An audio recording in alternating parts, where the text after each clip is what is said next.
विश्वाला शांततेचा मार्ग दाखवणारे भगवान गौतम बुद्ध, भारतरत्न बोधिसत्व डॉक्टर बाबासाहेब आंबेडकर आणि महाराष्ट्राचे आराध्य दैवत छत्रपती शिवाजी महाराज यांना माझे त्रिवार अभिवादन।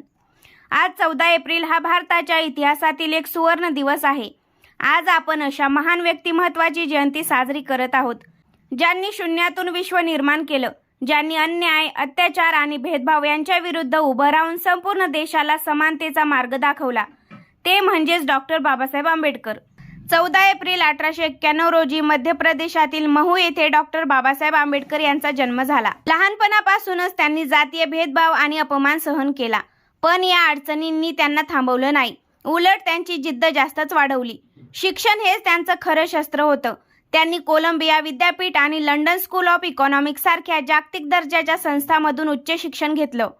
त्यांच्या नावावर 32हून अधिक पदव्या आहेत, जे त्यांच्या विलक्षण बुद्धिमत्तेचं प्रतीक आहे। डॉक्टर बाबासाहेब आंबेडकर हे भारताच्या संविधानाचे मुख्य शिल्पकार होते। त्यांनी तयार केलेले संविधान हे समानता, स्वातंत्र्य, बंधुता आणि न्याय या मूल्यावर आधारित आहे। त्यांनी प्रत्येक भारतीयाला एक माणूस, एक मत, एक हक्क हा मूलभूत अधिकार दिला।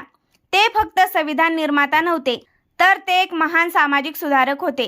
त्यांनी अस्पृश्यता आणि जातीय भेदभावाविरुद्ध आयुष्यभर लढा दिला। दलित, गरीब आणि वंचित समाजासाठी त्यांनी शिक्षण, रोजगार आणि सन्मानासाठी अनेक चळवळी उभारल्या। महिलांच्या हक्कासाठीही त्यांनी मोठं योगदान दिलं। महिलांना वारसा हक्क, शिक्षण आणि स्वातंत्र्य मिळावं यासाठी त्यांनी कायदे तयार केले। राजकारणातही त्यांनी मोठं योगदान दिलं। ते स्वतंत्र भारताचे पहिले कायदा मंत्री होते आणि त्यांनी देशाच्या कायद्याची मजबूत पायाभरणी केली।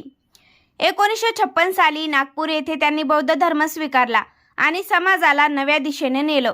हा ऐतिहासिक क्षण लाखो लोकांच्या आयुष्यात परिवर्तन घडवणारा ठरला। ॲनिहिलेशन ऑफ कास्ट सारख्या त्यांच्या ग्रंथामधून त्यांनी समाजातील अन्यायकारक व्यवस्था उघडपणे मांडली आणि लोकांना जागृत केलं। डॉक्टर बाबासाहेबांनी आपल्याला एक अमूल्य संदेश दिला आहे, शिका, संघटित व्हा आणि संघर्ष करा। आज त्यांच्या जयंतीनिमित्त आपण फक्त त्यांना अभिवादन करून थांबायचं नाही, तर त्यांच्या विचारांचा स्वीकार करून समाजात समानता आणि शिक्षणाचा प्रसार करायचा आहे।